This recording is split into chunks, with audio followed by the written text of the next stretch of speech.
Urgent question, Sarah Champion. Thank you, Madam Deputy Speaker. To ask the Secretary of State for FCDO what representations have been made to Five Eyes partners regarding the potential risk posed by the proximity of sensitive cabling infrastructure to the Royal Mint Court, the site of the proposed new Chinese embassy. Minister. Thank you, Madam Deputy Speaker, and I thank my honourable friend for her question and for the opportunity to respond to it today. She will know that discussions with Five Eyes partners relating to domestic security matters are primarily a responsibility for the Home Office. The decision on planning permission for the proposed Chinese embassy at Royal Mint Court rests solely with the Secretary of State for Housing, Communities and Local Government in his quasi-judicial capacity. He has set the 20th of January as the target date for his decision, and I'm sure she will agree that it will not be appropriate for me to cut across that process. I appreciate there has been significant interest in our engagement with allies and partners on this matter. And I am sure, the Honourable Member, as the Honourable Member will know, we never comment on conversations with allies regarding intelligence matters. I can nevertheless reassure her, as well as the House, that we continue to work closely with our Five Eyes partners and other like-minded countries on a wide range of issues, including pertaining to domestic security. These partnerships are essential for our shared security.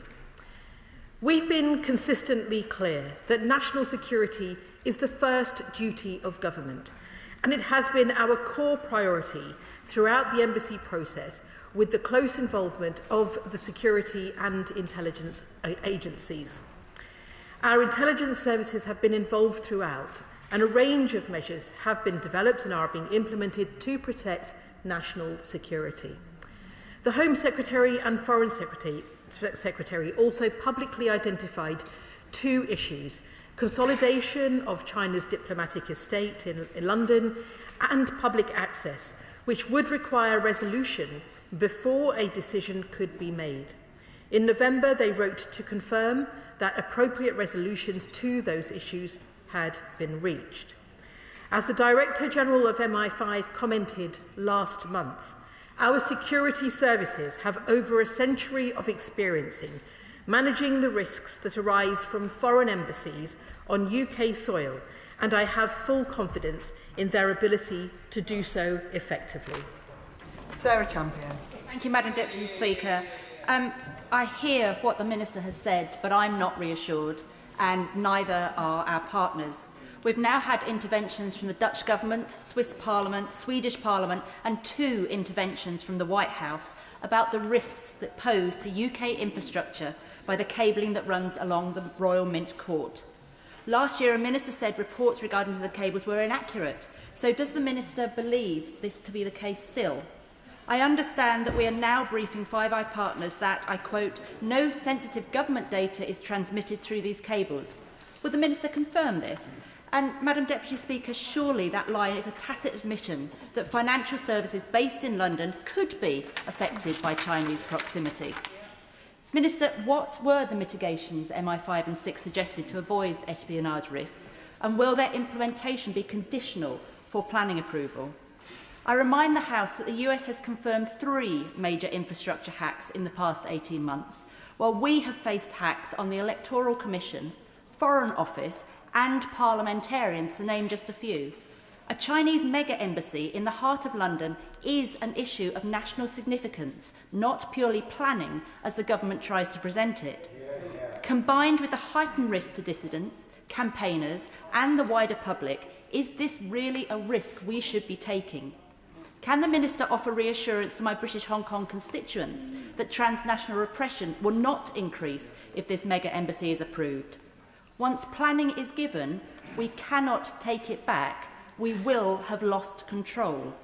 I know I speak for colleagues across the House and the wider country because they've contacted me when I say this is not a risk we can afford to take, and the government should refuse this disastrous plan tomorrow.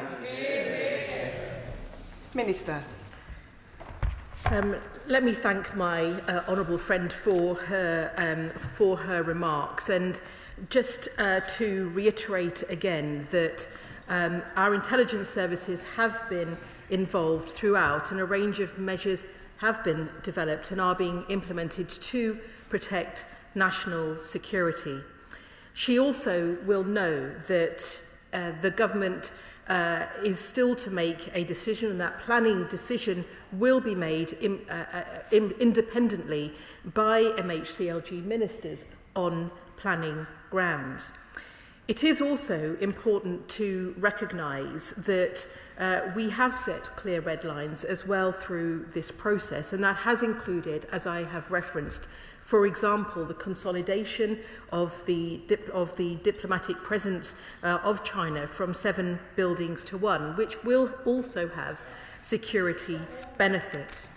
It is also important to say that we do routinely engage our allies, including with the US, our closest ally, liaising with them closely on a range of issues, including security and intelligence, and in relation to China.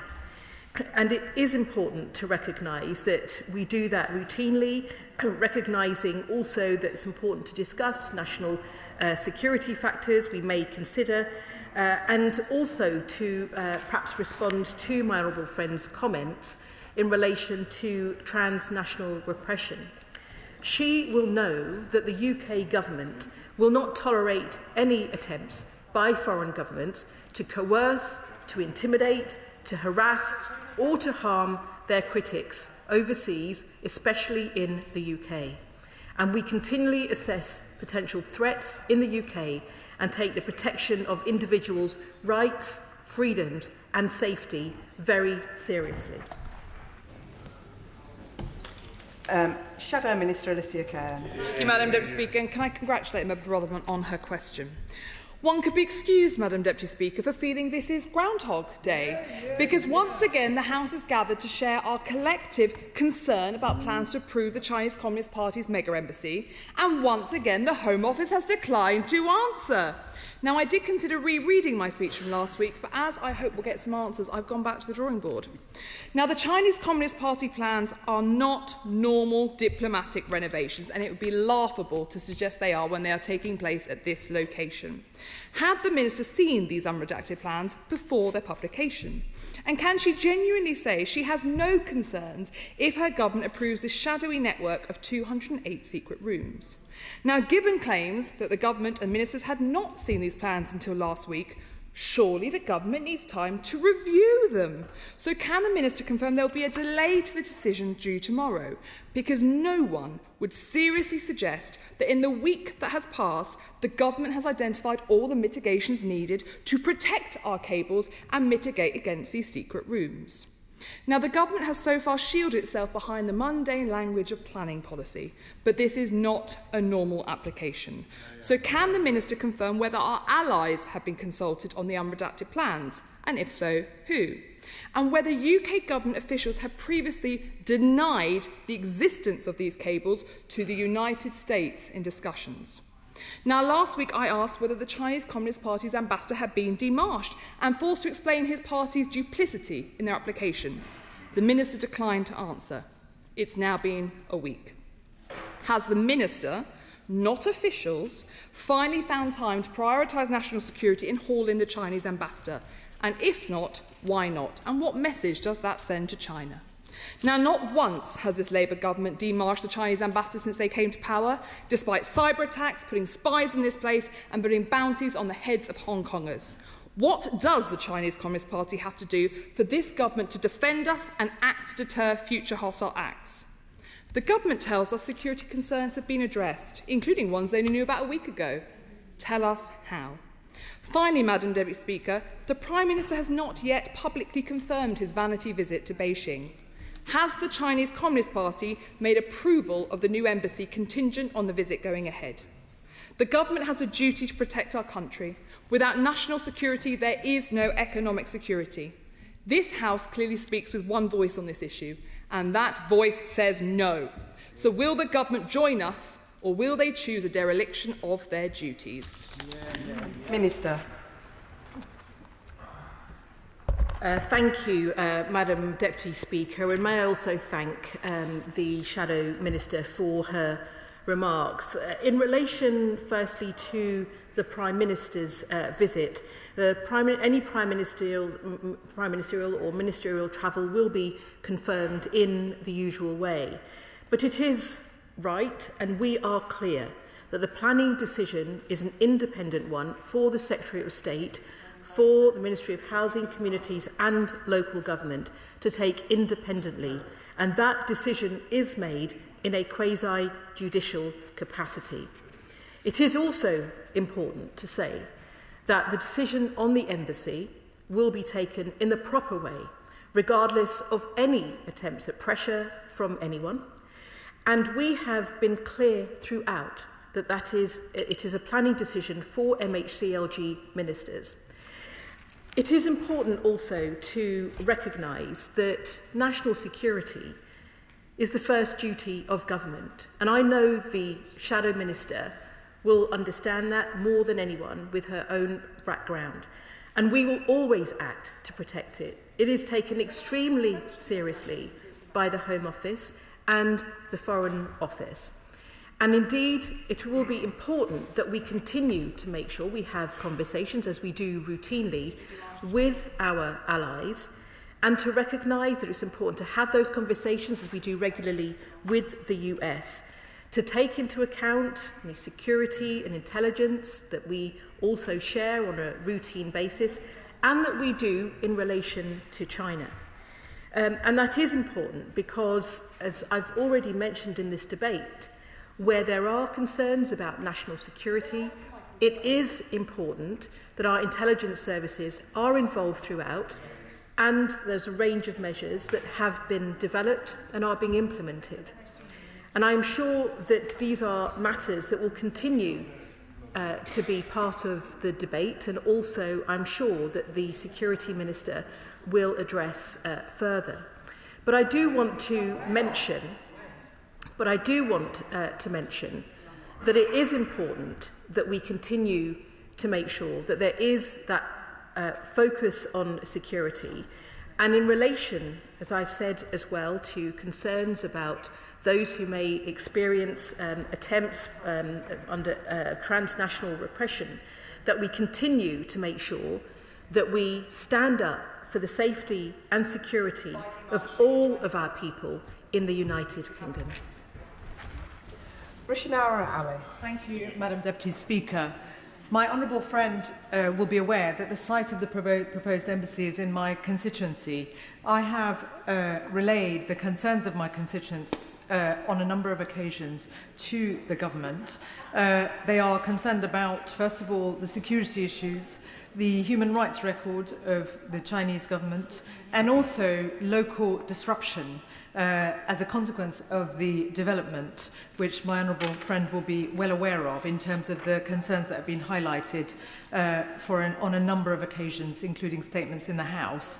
What assurances can the government provide my constituents and others with serious concerns about the proximity of the proposed embassy to critical and sensitive communication cables serving the City of London and the local area?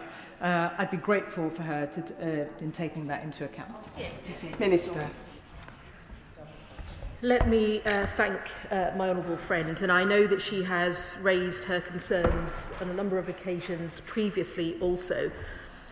And to reiterate that national security considerations are always the first duty of any government, and security and intelligence agencies have been involved throughout this process. As I noted also in my opening statement, the two national security issues as well that the FCDO and the Home Office made public as part of the planning process have now been addressed. And if the planning application for a new embassy in Tower Hamlets is approved, China has committed to replace 7 different sites that make up its diplomatic footprint in London with the new embassy, which will also clearly bring security advantages. and I'm sure that she will continue to have conversations with her local council and with the government in due course. Liberal Democrat spokesperson Luke Taylor. Thank you very much, Madam Deputy Speaker.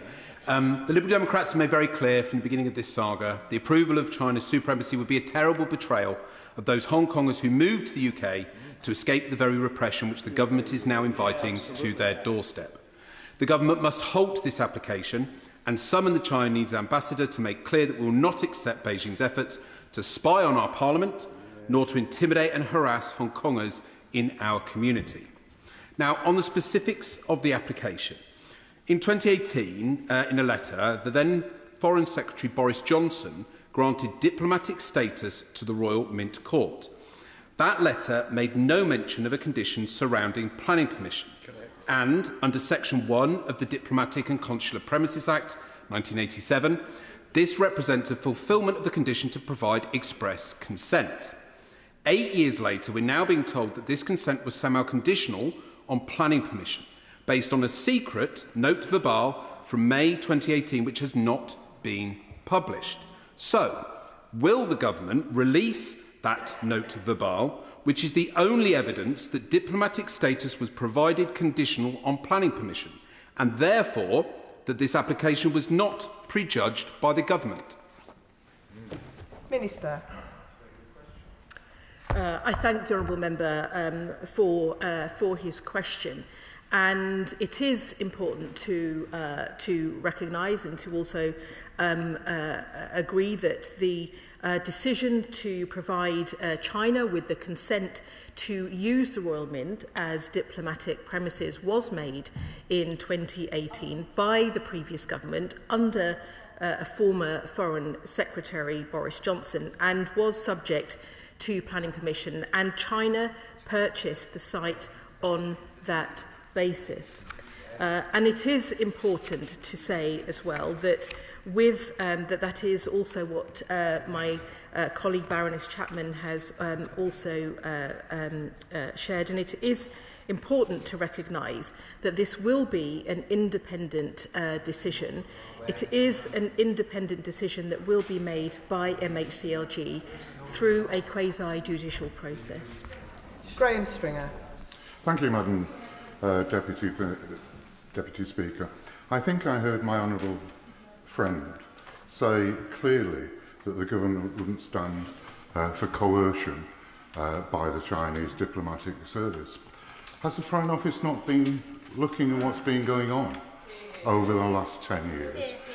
People in the consulate in Manchester were demonstrating against the Chinese government. They were dragged into the grounds and beaten up, and the diplomatic staff left with nothing happening to them. There are pop-up police stations all over the country that intimidate members of the Chinese community, whether they're British citizens or whether they're from Hong Kong or other parts of China. There should be a simple answer to this application, that there is no need for the size of the Chinese diplomatic community in this country. It is there to intimidate Chinese people and undermine the elected representatives in this chamber. Minister. I thank my honourable friend for his question, and he is right that we must not tolerate any attempts by foreign governments to coerce or intimidate or harass, and he has highlighted some examples that we know have caused great concern and that we take extremely seriously. We continue to assess potential threats in the United Kingdom and take the protection of individual rights and freedoms a matter of great concern for the government. And indeed, freedom of speech and other fundamental rights of all people in the UK are protected under domestic law. The police and security services monitor these issues very closely. The UK has a broad suite of powers that are available to counter foreign interference, including acts which amount to transnational repression. And we continue to implement measures in the National Security Act 2023, which strengthens our legal powers makes the UK a harder target for those states which seek to conduct those hostile acts. And the Security Minister also announced last year that training and guidance on state threats activity is being offered by counter-terrorism policing to all 45 territorial police forces across the UK.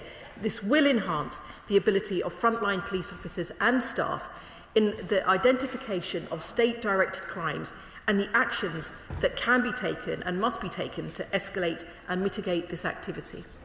Sir Julian Lewis. The Intelligence and Security Committee was set up specifically to fill a gap in oversight whereby this House could not directly look at highly classified and sensitive information. Having chaired that committee throughout the last Parliament when we undertook our very detailed and very sensitive inquiry into China, the published version of which was quite well received, to put it mildly, I can assure the Minister that there is absolutely no aspect of this that could not be shared with the ISC. Can she tell the House whether or not the National Security Advisor has discussed with the ISC and briefed them the security aspects of this proposal, which enjoys such hostility to proceeding on both sides of the House? Minister. I thank the honourable member for his question and indeed recognise and acknowledge his deep experience in the House and indeed on chairing the ISC. And what I can say is that we continue to keep our matters of security and intelligence as matters that are a first priority for this government. And indeed, in relation to national security, both with the National Security Advisor and indeed our partners abroad and Five Eyes that were also part of the question today, it's important to recognise that we continue to keep those conversations around security and intelligence around all areas of concern to the United Kingdom and indeed in relation to China. Alex Serval. Thank you, Madam Speaker. The Speaker of the US Congress, Mike Johnson, was here today in Parliament. Last night he was asked about the Chinese embassy application. He said that he's very, this is quoting him, I'm very concerned about it. But if it were me, I'd be very cautious about that. The Minister's heard the caution in this House from the US Speaker, from the White House, from many others about the proposed Chinese embassy, which give much greater ability for China to undertake transnational oppression, espionage and attack our national critical infrastructure. I want to ask the Minister again, is she listening to all the voices, and is the government listening to all the voices before it's making its decision? Because once Pandora's box is open, you cannot put it back. Minister. I thank my honourable friend for his question, and he will know as well from his own discussions that we do continue to routinely engage and discuss with the US a wide range of national security issues. And indeed, the US has also had its own relatively recent experience of China's building of a new embassy in their capital. But I do recognise the importance of making sure that views across the House are heard, and indeed we've had a number of debates on this. But it is also important to recognise that we have made it clear throughout the process that this is a planning decision, that is a matter for MHCLG ministers to make in an independent, quasi-judicial capacity. Dr Andrew Morrison. Deputy Speaker, circumstances have changed dramatically since 2018 and the Minister can't simply dismiss this as a planning application just like it was a conservatory. It's a matter of national security. So will the government at least concede that if this goes ahead, as a condition of any planning permission, all that cabling along Mansell Street at the Wapping Exchange should be relocated as a planning condition and at the applicant's expense? Minister.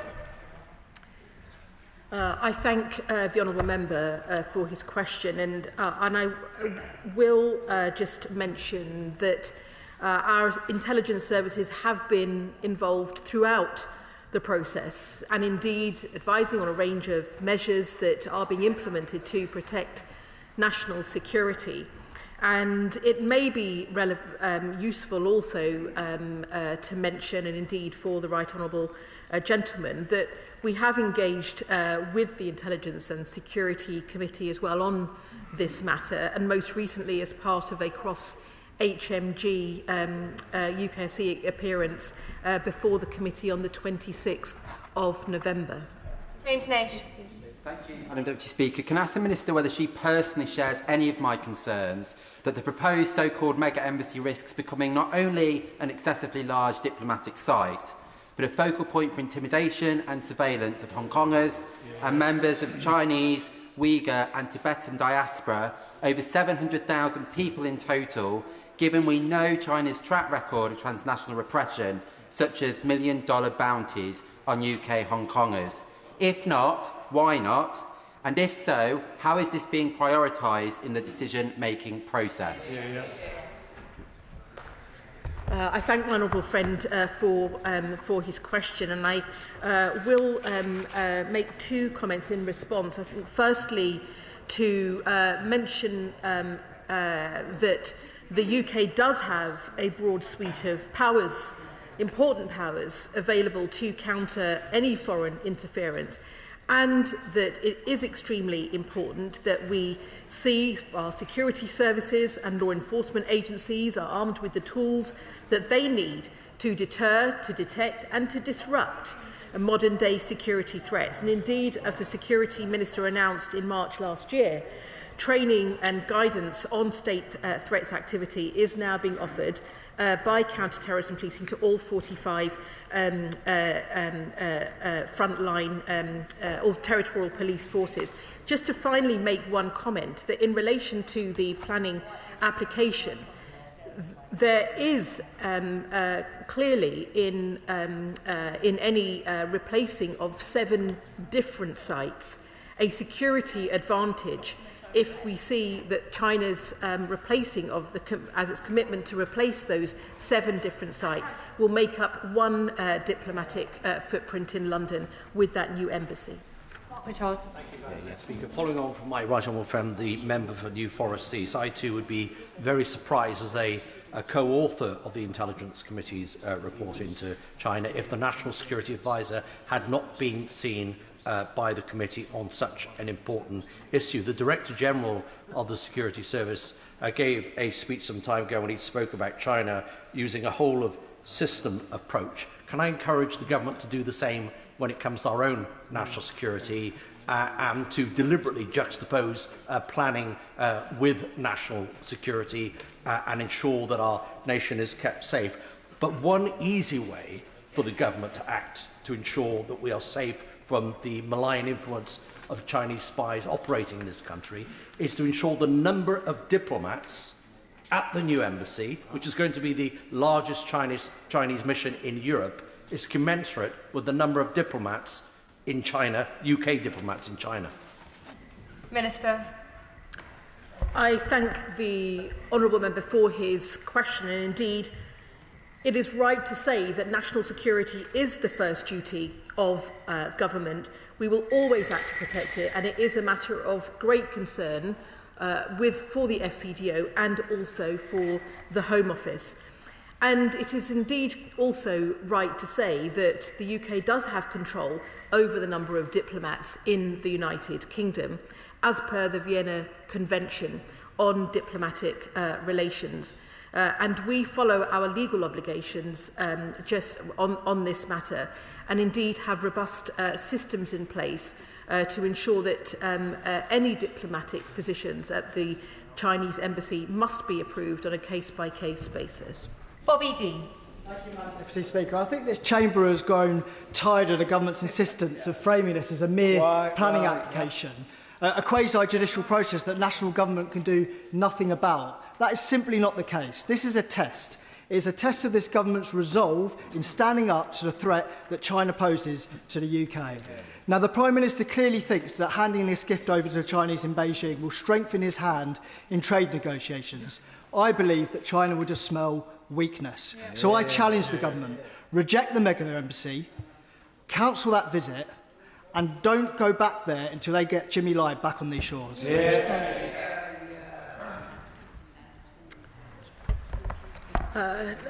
Let me thank the Honourable Member for his question, but also to challenge him, because what he will know is that it is important, and you can have national security and economic security as both upheld by the government in terms of its priorities, and he will know that national security must always be the first duty of any government. And in relation to our relationship with China, we have talked extensively about our serious, clear-eyed approach to having a relationship with China that is in our long-term interests, where we do cooperate, where we do challenge where we must, and where we also do compete. And it isn't about just balancing that. It is about, through engagement, being strong on security and strong on the economy.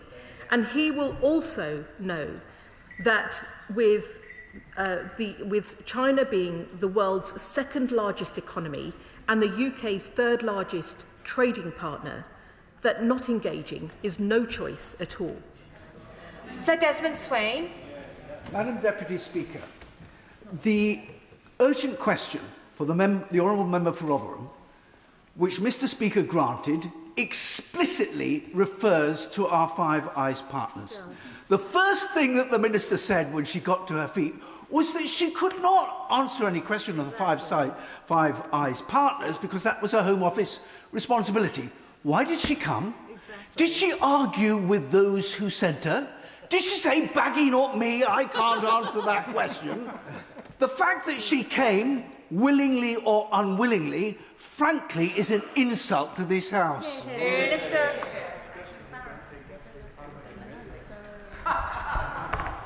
Let me thank the Honourable Member for his question and say that what is important is to acknowledge that we work with our Five Eyes partners on a range of security matters, that it is important that we have that trust. It is important we share security concerns and intelligence, and it is also important to recognise that some of those matters are primarily a responsibility for the Home Office, but also that whilst we engage with our partners, as I have described, including the US, on matters routinely in relation to security and intelligence, those aren't always things that can be shared in the Chamber, but they are matters that are important to the functioning of government. Chris Law. Mr Speaker, the UK Government does not seem to recognise the message that was sent to Tibetan, Uyghur and other exiled communities in the UK who face intimidation, surveillance and abduction attempts almost on a daily basis if it disregards their safety and approves the new China mega embassy. Now, I've heard warm words about upholding the various measures for transnational repression, so I want to ask more specifically, can the Minister outline what assessment the Government's made of the risk that this proposed embassy could be used to facilitate transnational repression, bearing in mind there will be hundreds more diplomats? And secondly, what specific safeguards are being put in place to prevent this? Minister. I thank the Honourable Member for his question, and indeed we continue to raise all concerns in relation to human rights at the highest level with the Chinese government. And it is important to also say, in reference to the diplomats, that any new diplomatic position at the Chinese embassy must be approved on a case-by-case basis by the FCDO's protocol department. And the UK does have control over the number of diplomats in the UK as per the Vienna Convention on Diplomatic Relations. And we will always take security of all those in our country extremely seriously. Sir Bernard Jenkins. Oh, he's left the chamber. Harriet Cross. Thank you, Madam Deputy Speaker. The Minister has said that the intelligence services are engaged, but she hasn't been able to give any information on whether or not they're happy or whether or not they're able to mitigate any of the risks. Why can she not give us this information? And on the timeline, as the Shadow Minister asked, the unredacted plans were seen a week ago, yet these the first application was rejected in 2022, the revised plans went or the revised application went in 2024, it was called in then, and it's now 2026, but with a week they've now been able to decide based on plans they've seen. Why that quick turnaround? Minister. Let me just reiterate that in relation to the decision on the embassy, that must be taken in the proper way. It is a matter for MHCLG ministers, and it is an independent process, and it is a matter that we have been very clear on throughout the process. Thank you, Madam Deputy Speaker. The Minister has stated several times this afternoon that national security is a priority for this government. So why then is this government letting in a hostile state who wants to sabotage us, who wants to spy on us, letting them into the very heart of our government? Minister. I'm not sure whether the Honourable Lady was referring to Russia or country, but in relation to China, perhaps I will just say again what I referenced in some earlier remarks, that China is also the world's second largest economy and the UK's third largest trading partner. Not engaging with China is no choice at all, and we can both, through engagement, be strong on security and strong on the economy. Thank you, Madam Deputy Speaker. Can the Minister not hear herself and how absurd it is that this government insists that they should treat this decision as to whether to allow this embassy in London, to treat it as this quasi-judicial, independent planning question? It's not a planning question, it's a question of national security. And if the Prime Minister had any backbone, he'd own it, decide it one way or the other and talk to the House about it. I don't know how up to speed the Minister is on her Greek mythology, but before the Trojan horse was pulled in, after 10 years of besieging it, there was one priest, Laocoon, and he said that you should not pull this into Troy because it will be the end of it. And that is what this role this House is playing today. Does the Minister think that the decision as to whether to pull the Trojan horse into Troy should have been treated as a veterinary issue? Minister.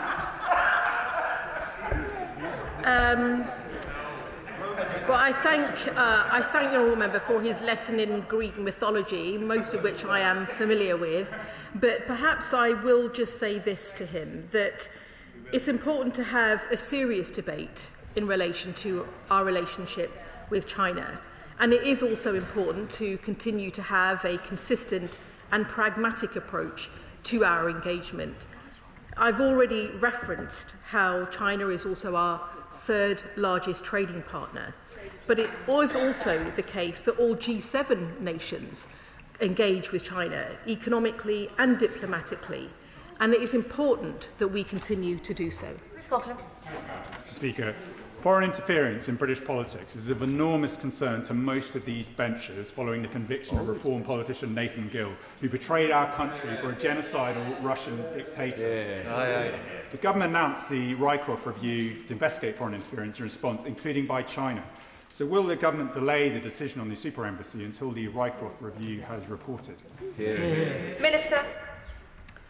The honourable member won't be surprised to hear me say that the decision on the embassy is an independent process, but I will just emphasise to him that the UK has a broad range of powers to counter foreign interference, including acts which amount to transnational repression, and it is important that we take that extremely seriously, the government in terms of with the government, but also across the House. And it is also important that we see the announcement that the Security Minister made last year in relation to training and guidance on state threats being offered to by counter-terrorism policing to all 45 territorial police forces across the UK, that training is taken up, and that we are seeing the enhancement of the ability of frontline police officers and staff in the identification of state-directed crime and the actions that should be taken and must be taken to escalate and mitigate this activity.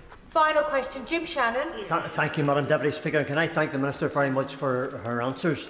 During last week's UQ on the topic of the Chinese Embassy, I highlighted that whilst the consulate is entitled to facilities to enable their citizens to have consular help, they are not entitled to have this pose any type of threat to national security.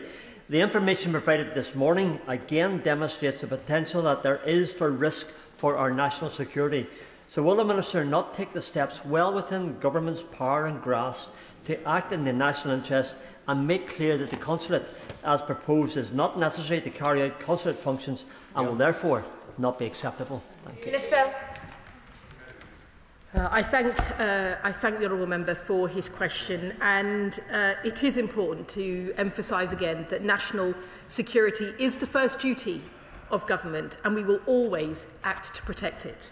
That is the end of the question on the proposed Chinese embassy. Point of order, Alicia Kearns. Thank you, Madam Deputy Speaker. When I asked an urgent question about this important issue last week, it was shunted to MHCOG. Today, when the honourable member for Rotherham asked the question, it was shunted to the Foreign Office. The Minister opened her answers by saying she could not answer on the fundamental question being asked in the Chamber. When she was then put a direct question by me, has she demarched the Chinese ambassador because it is within her briefing, no answer was given. So the ministers will not answer on other people's briefs, despite collective responsibility. If they won't answer on their own briefs, how are we to get answers in this place? Well, I thank the honourable lady for her notice of that point of order. As you may know, the Chair is not responsible for the content of ministers' answers, if only we were. But she has most definitely put her point on the record, unless the Minister wishes to respond right now. The Minister is declined to respond right now. No doubt the Treasury front bench will feed that back in to the Ministers responsible. Thank you so much. I'll give the front benches a moment or two to shuffle over.